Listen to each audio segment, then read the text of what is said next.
Hello everyone, welcome back to my YouTube channel. तो last week I was not able to upload my MCQ series lecture. मैं ये lecture नहीं upload कर पाया था because मेरी तबीयत थोड़ी ठीक नहीं थी.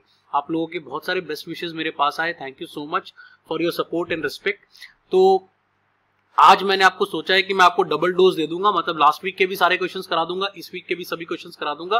तो आज का लेक्चर 6 आप मिस ना करें, पूरा लेक्चर देखें. इसमें काफी सारे क्वेश्चंस आज हम कवर करने जा रहे हैं. So let's begin with the first question. जो फर्स्ट क्वेश्चन मैंने इस बार पूछा था आपसे, that was company face intense competition and plagued with over capacity, the pricing objective is. अगर आप ध्यान से क्वेश्चन को समझें, क्वेश्चन कहता है कि जो कंपनी है वो इंटेंस कंपटीशन को फेस कर रही है, पहले पॉइंट. और दूसरा, plagued with over capacity, over capacity भी कर चुकी है, मतलब और कैपेसिटी अब नहीं बढ़ा सकती.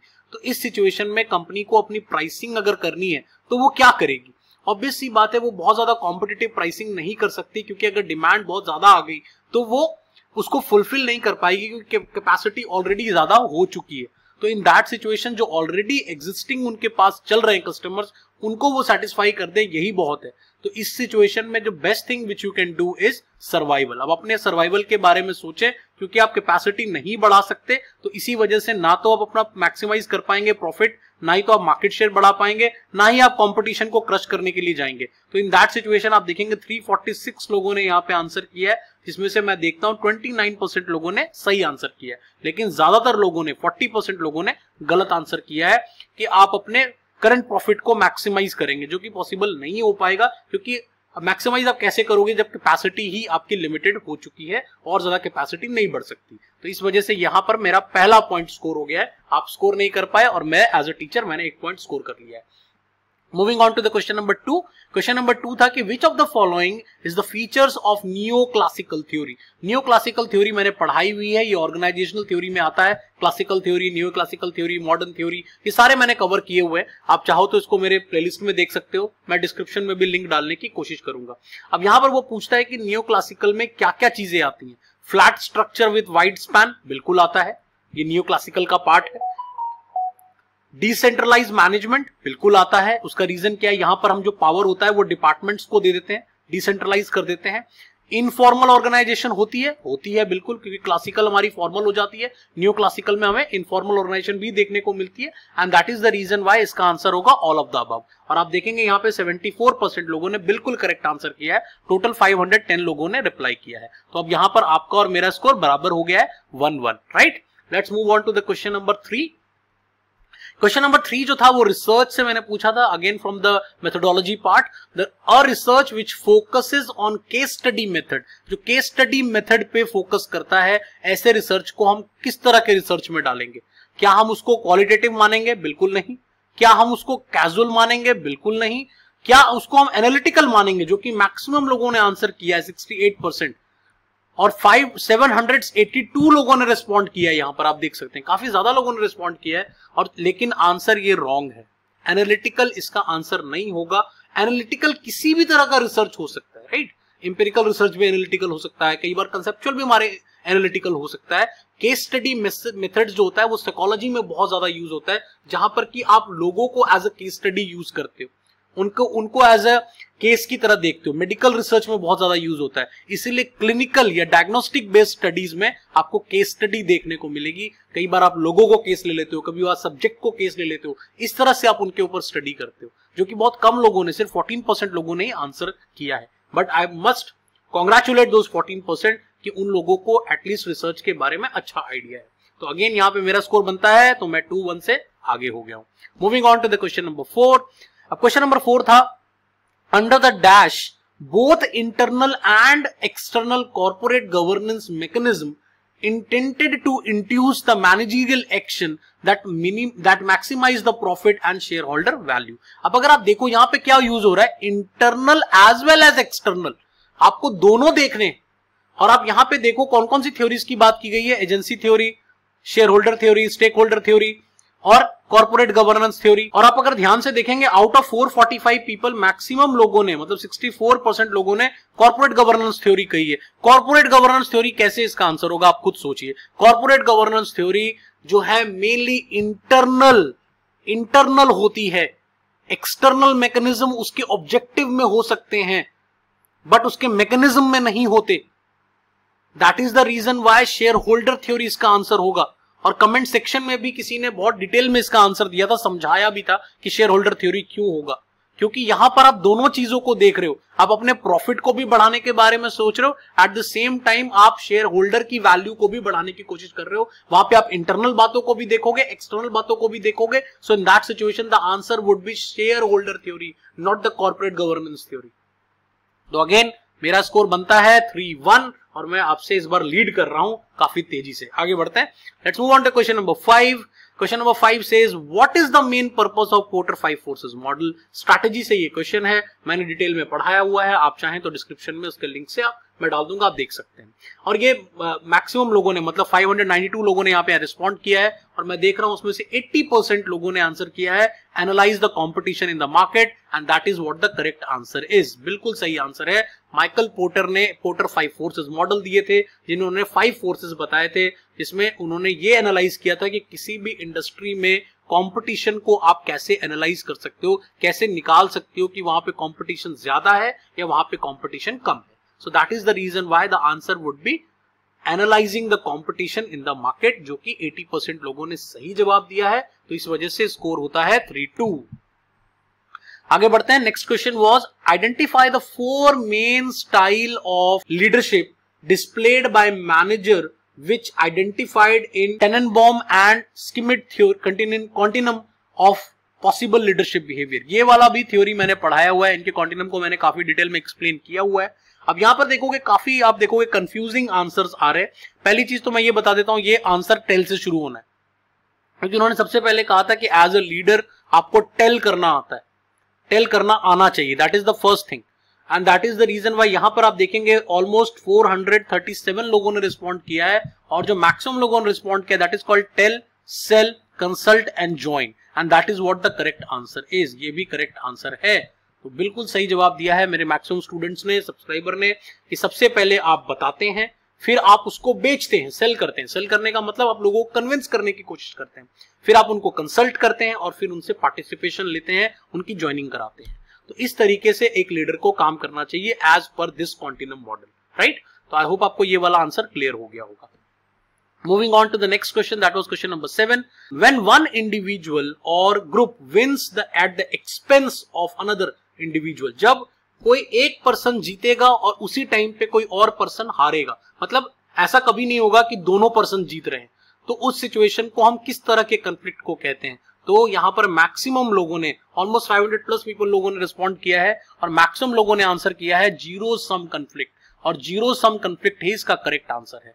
यहाँ पे क्या होता है जीरो सम में कि, और ऑपरेशन रिसर्च में भी हम इसको पढ़ते हैं जीरो सम को। तो जीरो सम क्या कहता है कि अगर मैं जीतूंगा तो आप हारोगे, हम दोनों जीत नहीं सकते। अगर एक पर्सन जीतेगा तो वो हमेशा किसी और के एक्सपेंस पे ही जीतेगा, या अगर कोई ग्रुप भी जीतेगा तो वो भी किसी और के एक्सपेंस पे ही जीतेगा। So that is the reason why इसका आंसर होगा जीरो सम कंफ्लिक्ट। और आप मुझसे लीड कर गए हैं, आपका स्कोर है 4, मेरा स्कोर है 3। Moving on to the question number 8। अब क्वेश्चन नंबर 8 कहता था the wholesaler who don't provide credit and transport facility are called as।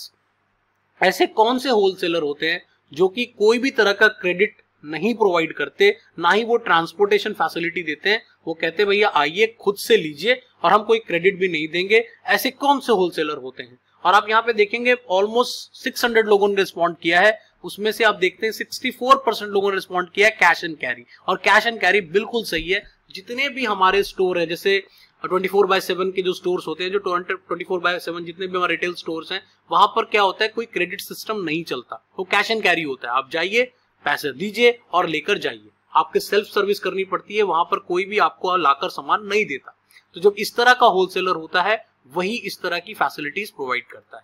तो the answer is cash and carry wholesaler. बहुत सारे एग्जांपल्स हैं इसके, इजी डे, रिलायंस फ्रेश, आपका मोर के स्टोर्स, ये बहुत सारे कैश कैरी में ही आते हैं। ठीक है, तो आई होप ये वाला क्वेश्चन आपको क्लियर हो गया। मार्केटिंग के डिस्ट्रीब्यूशन, होलसेलिंग एंड रिटेलिंग से ये क्वेश्चन आता है। Moving on to the question number 9। तो क्वेश्चन नंबर 9 था what is the name of conceptual framework in which research is being carried out. Conceptual framework कौन सा होता है जो रिसर्च को कैरी आउट कर रहा है? तो रिसर्च को कैरी आउट करने वाला फ्रेमवर्क मैं देख रहा हूं यहां पर मैक्सिमम लोगों ने ऑलमोस्ट 650 प्लस लोगों ने रिस्पॉन्ड किया है और ज्यादातर लोगों ने मतलब 50+% लोगों ने रिसर्च डिजाइन आंसर किया है और वो करेक्ट आंसर है बिल्कुल। रिसर्च डिजाइन होता क्या है? It's a conceptual framework in which research is being conducted. Research design में आप सैम्पलिंग के बारे में सोचते हो, आप डिजाइन क्या होगा, आपका एक्सप्लोरेटरी डिस्क्रिप्टिव कॉजल वो क्या होगा, फिर आपका इंस्ट्रूमेंट किस तरह से डिजाइन होगा, ये सारे फ्रेमवर्क हम रिसर्च डिजाइन में बनाते हैं। रिसर्च हाइपोथेसिस का आंसर नहीं हो सकता बिकॉज रिसर्च हाइपोथेसिस का मतलब एजम्पशंस होते हैं। तो इसका मतलब यहाँ पे जो आंसर होगा वो रिसर्च डिजाइन होगा। आप मुझसे 2 पॉइंट से लीड कर रहे हैं। अब आपका स्कोर है 5, मेरा स्कोर है 3 और मुझे बहुत खुशी हो रही है कि आप मुझे हरा रहे हैं।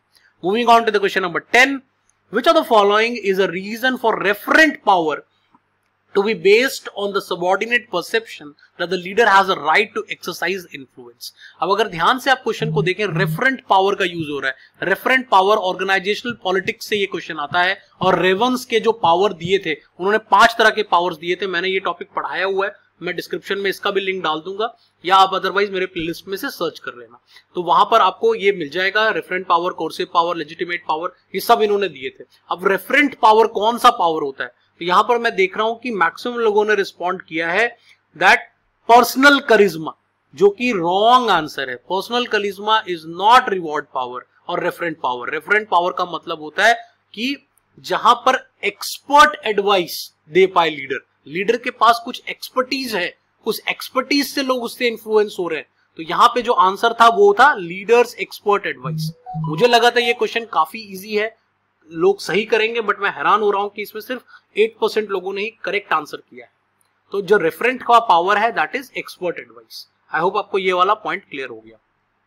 Moving on to the question number 11। तो क्वेश्चन नंबर 11 था, according to the BCG matrix, SBU comprising products of an attractive industry but representing the market little market share। अब आप बात कर रहे हो कि आपकी जो इंडस्ट्री है वो बहुत अट्रैक्टिव है, इंडस्ट्री का ग्रोथ बहुत ज्यादा है, ठीक है, ये ग्रोथ वर्सेस शेयर का बीसीजी मैट्रिक्स है, राइट। तो इसमें क्या आप देख रहे हो कि ग्रोथ बहुत अच्छा है, ठीक है, लेकिन आपका जो मार्केट शेयर है वो बहुत कम है। एग्जांपल लेके समझा देता हूं, जैसे एसयूवी सेगमेंट का ग्रोथ हो रहा है। आज के डेट में कार में आप जाओगे, एसयूवी की गाड़ियां बहुत बिक रही हैं, लेकिन आप अगर देखोगे मारुति एसयूवी सेगमेंट में कहीं ना कहीं वीक नजर आता है। वहां पे टाटा की गाड़ियां अच्छी बिकती हैं, वहां पे टोयोटा की गाड़ियां अच्छी बिकती हैं, वहां पे एमएनएम बहुत अच्छा बिकता है, महिंद्रा एंड महिंद्रा, उसकी बहुत सारी एसयूवीज है मार्केट में। तो लेकिन आपके मार्केट का पोटेंशियल तो है ना, आपकी भले लिटिल ग्रोथ है लेकिन मार्केट का पोटेंशियल है। इसका मतलब क्या होगा आंसर? इसका आंसर कैश काउ नहीं होगा, कैश काउ नहीं होगा। इसका आंसर होगा क्वेश्चन मार्क। क्वेश्चन मार्क का मतलब यह है कि इंडस्ट्री का ग्रोथ अच्छा है लेकिन मेरा अभी मार्केट शेयर कम है, लेकिन आने वाले समय में मैं बढ़ा भी तो सकता हूं। तो इस टाइम पे क्वेश्चन मार्क है। हो सकता है मैं आगे बढ़ भी जाऊं, हो सकता है मैं पूरा ही फेल हो जाऊं, पूरी पॉसिबिलिटी है। अगर आप ध्यान से देखो तो मारुति भी पूरा जोर लगा रहा है कि वो किसी ना किसी तरीके से इस सेगमेंट में अपने आप को ऊपर लेकर आए। उन्होंने बहुत बीच में गाड़ियां भी निकाली, जैसे अर्टिगा निकाली थी, ठीक है। तो एक इंपॉर्टेंट पॉइंट यहां पे समझने वाला था। अगेन मैं जीत गया और स्कोर अब जो है वो 5 ऑल हो गया है, right. Moving on to the last question, और ये क्वेश्चन बहुत इंपॉर्टेंट हो गया है अब। उसका रीजन क्या है कि आपका भी स्कोर 5 है और मेरा भी स्कोर कहीं ना कहीं 5 है। तो देखते हैं कि भाई लास्ट क्वेश्चन में क्या होता है। Which of the following is और are not an organizational factor that causing stress. तो स्ट्रेस इनमें से कौन सी चीज नहीं कॉज करती और वो ऑर्गेनाइजेशनल फैक्टर नहीं है, ऑर्गेनाइजेशनल फैक्टर नहीं होना चाहिए। तो टास्क डिमांड ऑर्गेनाइजेशनल फैक्टर है, रोल डिमांड ऑर्गेनाइजेशनल फैक्टर है, रोल कॉन्फ्लिक्ट ऑर्गेनाइजेशनल फैक्टर है, सिर्फ सैटिस्फैक्शन जो होता है वो इंडिविजुअल फैक्टर है। हर पर्सन का सैटिस्फैक्शन लेवल अलग तरह से होता है, कुछ लोग सेटिस्फाई हो जाते हैं, कुछ लोग सेटिस्फाई नहीं होते। सो इस तरीके से यहां पर मैक्सिमम लोगों ने मतलब 80% लोगों ने करेक्ट आंसर किया है और आप 6-5 से ये दोनों ही वीक आप मुझसे जीत गए हैं कहीं ना कहीं, और मैं बहुत खुश हूं। मेरे सब्सक्राइबर ने मुझे हराया है, बट इस बात से भी मैं दुखी हूं थोड़ा सा कि बहुत सारे लोग मैं देख रहा हूं कि बहुत बेसिक क्वेश्चंस गलत कर दे रहे हैं। सो आई होप कि आज का सेशन आपको अच्छा लगा हो। मैंने दोनों सेशंस के सारे क्वेश्चंस करा दिए हैं, कल से फ्रेश स्टार्ट हो जाएगा। एक नया क्वेश्चन मैं कल डालूंगा फिर कम्युनिटी सेक्शन में। अगर आप में से काफी लोगों ने मेरे एमसीक्यू सीरीज को ज्वाइन किया है, मेरे साथ लाइव प्रैक्टिस कर रहे हैं, आप मुझे फॉलो कर रहे हैं, मेरे टेस्ट सीरीज को मॉक टेस्ट पेपर्स दे रहे हैं जो मैं टॉपिक वाइज आपको बना के दे रहा हूं, तो अगर आप भी मेरे सीरीज को ज्वाइन करना चाहते हैं तो मैं लिंक में डिस्क्रिप्शन में डाल दूंगा, आप उसमें जाकर ज्वाइन कर सकते हैं। आई होप आपको मजा आया हो आज के सेशन में। Thanks for watching. अगर आप मेरे चैनल को पसंद करते हैं, do subscribe, like and share so that कि दूसरे स्टूडेंट्स को भी इससे फायदा मिले। So thanks for watching. अगले सेशन में फिर मुलाकात।